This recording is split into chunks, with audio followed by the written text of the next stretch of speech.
Good evening, welcome back. You're still watching JKL, and this is the time for the LSK debate. And we are speaking to the presidential candidates. The election will be on the 29th of February 2024, and I have all the 5 candidates. And now we want to transition to a different matter that has been quite prominent in the media. And we are talking about a senior counsel who was recently denied audience at the topmost court, that is the Supreme Court. Caroline, talk to me about how lawyers are supposed to conduct themselves and what you think about that pronouncement by the Supreme Court against the senior counsel. Thank you, Sam. When we are all admitted to the bar, we take an oath of office to uphold the Constitution and integrity. Internally, we have a code of conduct that makes sure that we regulate our conduct. Long time ago, when I started practice, or when I was a student, a pupil, if I may say so, writing a letter, a bad letter to another lawyer was evident enough to hold somebody for professional misconduct. With time, that practice has been eroded or has eroded away. We should, at all times as advocates, conduct ourselves with the highest decorum. But on this matter of senior counsel Ahmed Nassir, I do not agree with the decision of the Supreme Court. That was an administrative decision that was very draconian. The reason I say that, I am aware that Section 18 of the Supreme Court Act allows the Supreme Court to bar a member of the bar or any other member of public audience for fasts, a period not exceeding 18 months. But even with that, what we saw was an open-ended debarring of senior counsel Ahmed Nassir from having audience. On top of that, and to make it worse, his law firm and their associates also suffered the same fate. What did the associates do? What did the law firm do? Secondly, even assuming that the Supreme Court was aggrieved by the tweets by senior counsel Ahmed Nassir, there is a mechanism of first giving him a fair hearing. He was not given, I'm not aware that he was given a fair hearing before that drastic administrative action. Even despite the warnings? I'm not aware of any warnings that were written. This was a formal now communication that was circulated. Even if let's agree that he had been given formal warnings, there are other avenues that the members of the bench in that court would pursue, say defamation. But to gag senior counsel Ahmed Nassir from representing his clients, who have a constitutional duty to a constitutional right to be represented by a lawyer of their choice, it is unconstitutional and cannot be allowed. What would you do as president? Sorry? What would you do as president on this matter, but also related matters that may come in the future? First and foremost, that is a decision that the Law Society and members of the bar cannot allow to go on record unchallenged. The reason I say this is that the Supreme Court is the highest court, the apex court in this country. And we are in a system where decisions of the highest court bind the other courts. For us to allow that decision to stand will be prejudicial to not only senior counsel Ahmed Nassir, but to all of us. That bar that has been set by the Supreme Court must be challenged. What I would do as challenged where? In court, in a court of law. So what I would do if I was the president of the Law Society, and even as a member of the bar, I would petition on that decision that I consider unconstitutional, and that has far-reaching consequences to all of us, to the members of the bar who will join this bar 20 years and 30 years from now. And Harriet, what are your thoughts? I know the Law Society of Kenya has actually made a petition, but what is your thinking about this particular question, but how also members of the bar should treat courts, not just the Supreme Court? Sam, I'll start by responding to the earlier question, because you didn't give me a chance to respond to it, on the issue of corruption, the accusation against lawyers. And just to say that, you say corruption, you can't have a blanket cover on corruption. If an individual advocate has committed an offense, then we do have a disciplinary tribunal that is able to take up those kinds of matters. First, let me empathize also with members of the public who have suffered in the hands of masqueraders, for instance, because I would imagine from my village of Moranga, in Moranga, if an old lady has come across or encountered the impact of a masquerader, then they would not know how to go about it. So as a president, I would first also work on sensitization on members of the public with respect to who is a qualified advocate. Whenever you have run into problems with advocates, what is the procedure? I also know that currently our disciplinary tribunal has capacity challenges, capacity limitations. So I will deliberately make sure that we empower the secretariat and all the people who sit at the disciplinary tribunal. And whenever we have a gap, that it is quickly filled. And it's one of those places where you can actually create opportunities even for young lawyers within that particular system. Sam, there's also that particular question of the need to empower our branches so that they're able to deal with masqueraders. It goes directly, because some of the allegations, people are complaining about advocates, and sometimes it's a masquerader. I am a member of the Devolution Committee of the Law Society of Kenya. One of the things I champion for is to make sure that we increase the funds to branches so that then we can make sure that they're able to have enough resources to deal with the question of masqueraders. The other thing that is extremely important, Sam, is we need, I'll get there, I'll get there in a minute, like you gave my colleagues. The other issue is that it is extremely important that we encourage as many young lawyers as possible to be able to take up pro bono matters. I have, one of my colleagues and I have sat with the judiciary to look at the question of compensation of advocates who take up pro bono matters. And we actually championed for the increase of funds from 30,000 to 40,000 to also pay advocates from per file to per accused person. So those are some of the ways that you can incentivize lawyers to take up the matters and enhance access to justice. And also in my first 100 days, I will actually bring on board 1,000 young lawyers to the pro bono scheme. So then, and this one will be run by the Law Society of Kenya. And then Sam, on the question now of the one that now you spoke about. Talk to me about the Supreme Court action against the senior counsel. Now, that one, let me tell you one thing. It is extremely important that we have independence of the bar, and it is also important that we have the rule of law that is observed. Now, because of independence of the bar, we have mechanisms, as I've told you, where if people are aggrieved with respect to the conduct of advocates, they can then report that advocate to the disciplinary tribunal and action can be taken. Of course, the court also has mandate with respect to dealing with contempt matters with respect to contempt at different scenarios.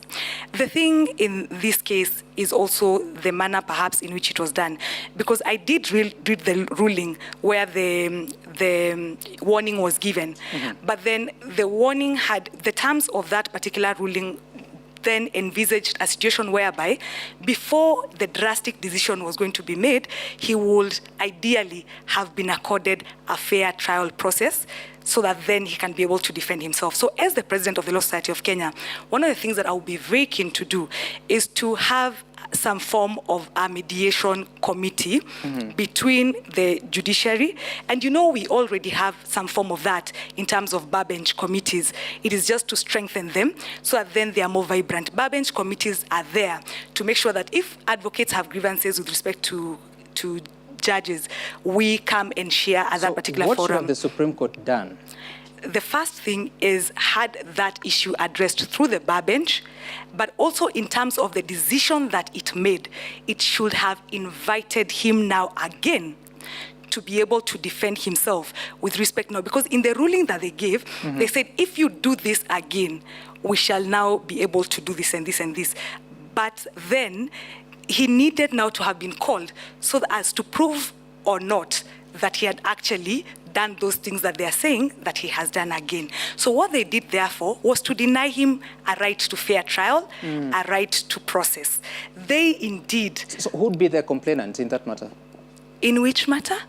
when the judges are talking about it, who is the complainant? No, they had a ruling that was very specific and told him, contempt proceedings, you don't need, it is contempt as against the court, isn't it? So it doesn't require a complainant. He has contempt proceedings, even if you are in court right now and you do certain things that then at the face of the court then offends or make it impossible for the court to continue with its proceedings, then the court can actually punish you. So because now they said in that ruling that if you continue to do certain things, we'll then take decisions against you. They don't need another, it's just contempt proceedings that then the court has jurisdiction of itself to take up. The problem I have with this particular scenario, Sam, is the fact that they did not accord him a fair process and a fair hearing. Peter, what are your thoughts about this? Myself, I believe that the decision of the Supreme Court was an overkill. Judges are servants of the people. Judges don't own those courts. So under no circumstance can a judge bar anyone from accessing the temple of justice. So that was an extreme remedy by the Supreme Court. It's an abuse of judicial power by the Supreme Court.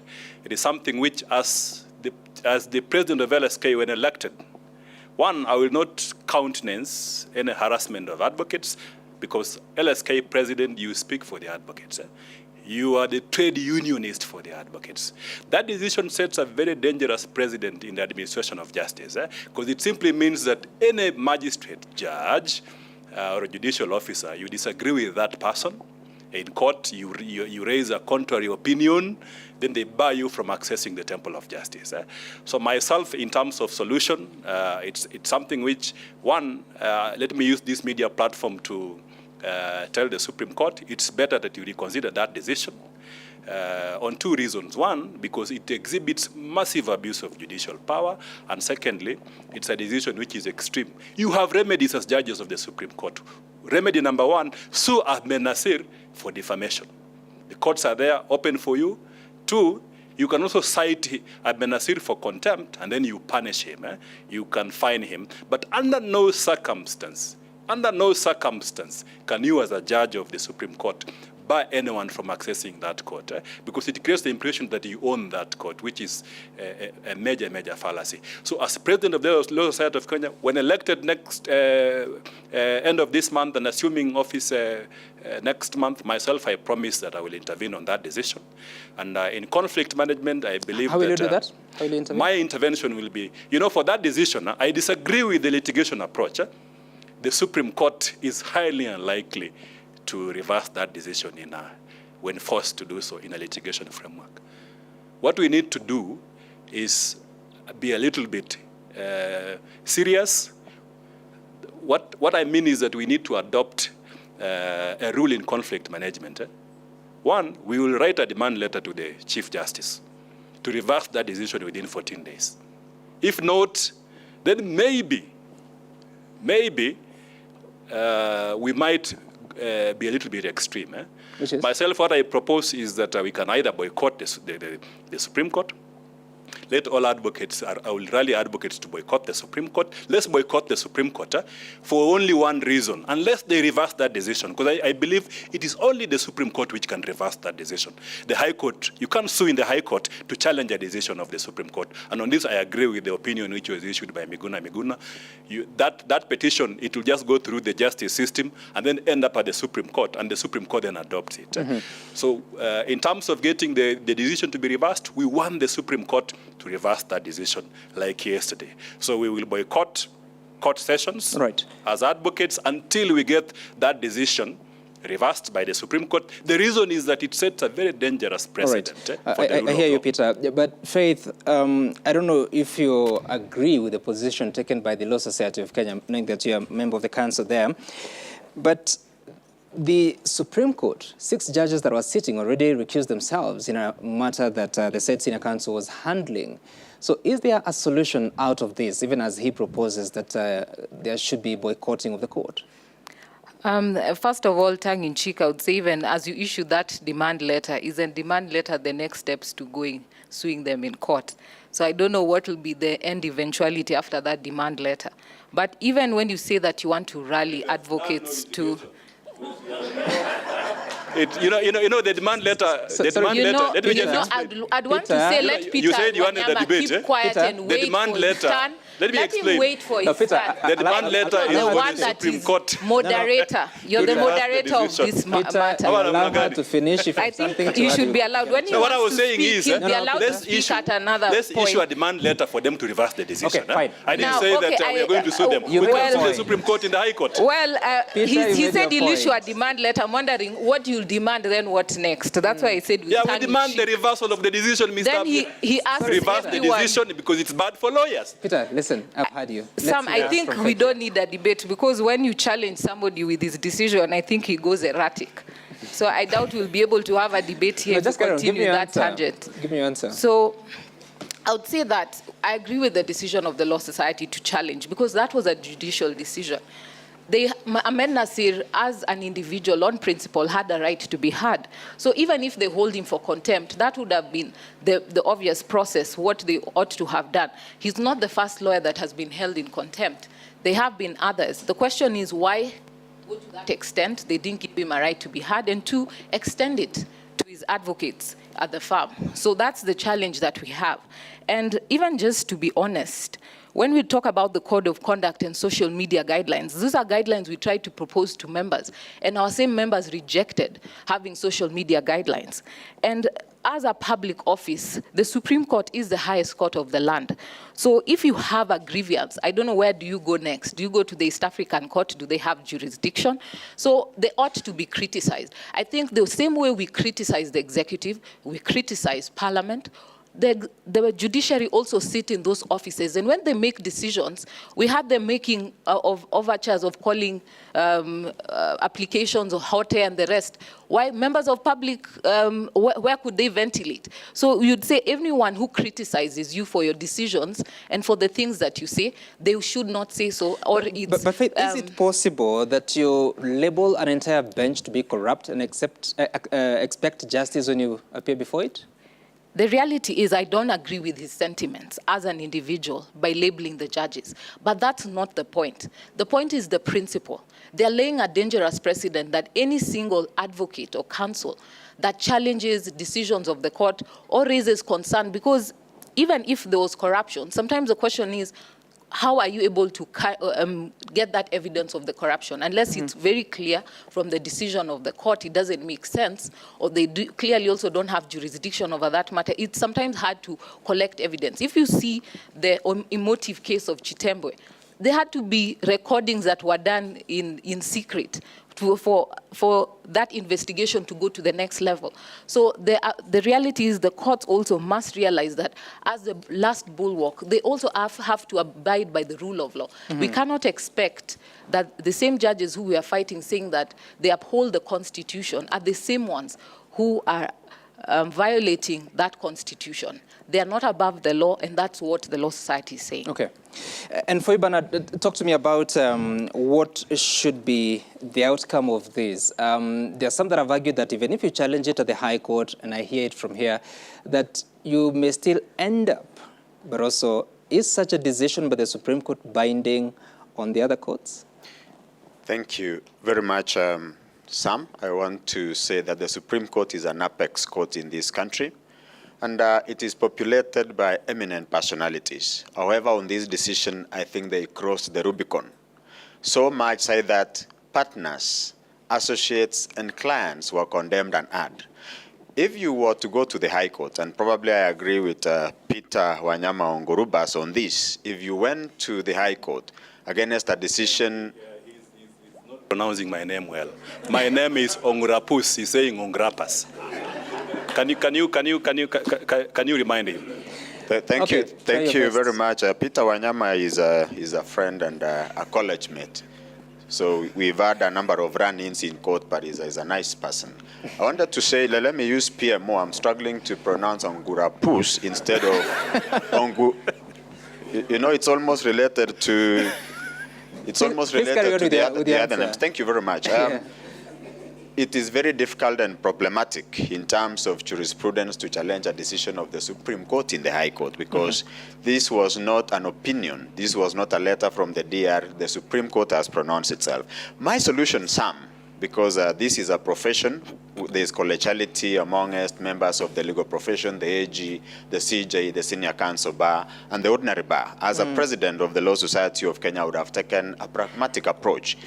Place a phone call to the AG, place a phone call to the chair of Senior Counsel Bar, that is Fred Ojambo, place a phone call to the ODPP, and then we approach the office of the Chief Justice and we tell the Chief Justice, what you've done is to cross the Rubicon. What you're doing is to set a precedent that is going to disturb any sane person. And I believe this is something that should be sorted amicably by having the CJ, the Senior Counsel Bar, the AG, and the ODPP in a collegial manner to discuss this issue and agree. Having done that, we may want to have a sitting also with our good friend, Grand Mullah Ahmed Nassir, whom I like because of his chutzpah and gravitas, and probably tell him a few issues about housekeeping. So what should he do? Ahmed Nassir is a senior member of the bar. I think he probably needs to do more. If he has evidence of corruption, I want him to take to the Judicial Service Commission. Once it gets to the Judicial Service Commission, I want to tell them in this debate that they need to do better than what they are doing. And that is probably the reason why Ahmed Nassir does not want to take evidence there. If you take a complaint to the Judicial Service Commission, it can take 5 years or more. As president, I would want to engage more with them so that we find ways of increasing their capacity and ensuring that Judicial Service Commission weeds out the few corrupt judges, magistrates, and judicial staff who are within the corridors of justice. Is that based on evidence that it can take 5 years for a complaint? Yes, I'm prosecuting a judge at the moment. I would not want to mention because it has been. When did you file the petition? We filed the petition 5 years ago. That is about 2018, 2019. This is the case relating to an ELC judge who is serving in this country, issued an ex parte order against my client on a matter he had been dealing with on the last day of the term. The ex parte order, Sam, and the viewers of Citizen TV, resulted in demolition of a cottage somewhere in Masai Mara. One of the directors suffered a stroke immediately and subsequently went to be with the Lord. I remained with one director who is the husband of the director who went to be with the Lord. So what has been the direction from the commission? The last time I checked, the commissioners could not agree because judicial officers in the Judicial Service Commission wanted to save their own. The other members thought that there was sufficient evidence to kick out. How do you know that? You don't sit in the commission? I do not sit in the commission, Sam, but I am a high-ranking member of the Law Society of Kenya. I'm able to speak to members of the Judicial Service Commission, and this is something that I can proffer to the Law Society and the public of Kenya on an affidavit. I have done at least 5 letters asking them on when the verdict will be delivered. It has not been dignified with a simple response. That is why I accuse the Judicial Service Commission openly and without any fear of a doubt that they are not doing sufficient work, unless there is a lot of pressure, like in the case of Said Chitembwe. Well, I have to say here, those allegations of the candidate, Bernhard Kipkoech here. Jeff, what are you hearing from your panelists? It's very interesting, Sam, that you talk about the Grand Mullah, Ahmed Nassir Abdullahi, and the tiff with the Supreme Court. And I was asking outgoing LSK President Eric Theory, your thoughts on this, because is this a matter of principle, what happened, or what are your thoughts? Yeah, Jeff, the complaint that a lot of people have is really the principle. That the highest court in the land must be seen to act within the law. When they behave in a manner that is vigilante-like, then we have reason to be worried, because the essence, if you look at the constitution-making process and why, as Kenyans, we felt that there was a need to have the Supreme Court, is that we thought that this would be an eminent court that would settle jurisprudential issues, that would clear, conflicting decisions that we used to see in the High Court and in the Court of Appeal, so that you have a higher court composed of judges and eminent jurists that then would be able to give us that distinction. And so when you look at that in terms of where the Supreme Court is placed in terms of hierarchy and the manner in which they have behaved, because it is simple, they may take offense, and I can understand why they took offense with some of those comments that were made by Senior Counsel Ahmed Nassir. But before you take action, and this is what it said, even in law, we said that even when we get the devil, it must be given due process. So give the devil the due process. And once they do that, then they will be within the law. Because otherwise, then again, it becomes, we'll all become a country of blind people, because it is like an eye for an eye. And you can imagine an eye for an eye from the Supreme Court. I mean, it's not tidy. We all become blind. Yeah. But you know, in the land of the blind, the one-eyed man is king. That's what they say. Senior Counsel, what do you think of that? What do you think of what's happening to the Grand Mullah? First, of course, everybody agrees that that denial of due process, you can't even now begin to ask whether he was right or wrong. Once you deny him due process, he wins. But there's another take to this, which is that apart from them now appearing to punish him, they were also saying that each of them individually, that you have accused me of corruption. Some of them he has actually very categorically stated what he says are amounts that they have taken. And the judge is saying, because you have accused me, I don't think I can be fair to you. So I can't listen to your case. I can't listen to your pleas, and I can't listen to your case, so I recuse myself. Unfortunately, that happened to be the entire court. But the court is saying, I think if I listen to your case, I will be biased against you. So I am going to have to disqualify myself. But the overall result was that then the entire court disqualified itself. That he can't win, because would you insist, I know I've accused you of corruption, but I insist you must hear me. You can't do that. So does that put the Grand Mullah between a rock and a hard place? Is that what it is? Or? I called it was a devilish cunning by the judges. But very cunning. Yeah. But on that one, I don't see how you can win that and how you can reverse that, because you cannot insist that somebody who you have made an accusation against is capable of being fair to you. And he's saying, no, I don't think I can be fair to you. I feel very hurt by what you did to me. And I think you will lose this case. So I disqualify myself. You know, I disagree with my senior colleague, because the case does not belong to Ahmed Nassir. Ahmed Nassir is just a mouthpiece for the client. And so the court must be able to separate the person of Ahmed Nassir from his client and look at the case that is before them and determine it on the merits of that case, whether they like the lawyer or not. And I think that then calls into question whether those judges should actually be sitting at the Supreme Court when they cannot make a very basic distinction that you do not associate. And in fact, even in the universal rules in terms of the independence of the bar, one of the rules is that you cannot associate the advocate with his client's cause. So that, I mean, of course, this is supposed to protect the independence of the bar in the sense that if I'm representing a murderer, you cannot say, I am a murderer because I am representing a murderer. Right.